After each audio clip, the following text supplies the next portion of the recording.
মহালয়ার পুণ্যলগ্নে স্বরূপনগর ঘাটে চলছে তর্পণ।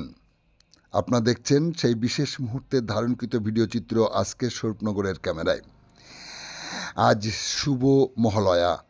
মহালয়ার পুণ্যলগ্নে স্বরূপনগর থানার ঘাট সংলগ্ন এলাকায় স্থানীয়রা পিতৃপুরুষের উদ্দেশ্যে তর্পণে ব্যস্ত হয়ে পড়েছে। পিতৃপক্ষের অবসান, দেবীপক্ষের সূচনা। চারিদিকে পুজো পুজো গন্ধ শুরু হয়ে গেছে। মহালয়ার দিন পিতৃপক্ষের অবসান হয়, মাতৃপক্ষের সূচনা হয়।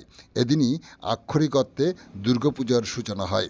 মহালয়ার পুণ্যলগ্নে কোনো মৃত ব্যক্তির শ্রাদ্ধ শান্তি করলে তার আত্মা প্রশান্তি লাভ করে এবং সেই আত্মার মুক্তি লাভে সক্ষম হয়।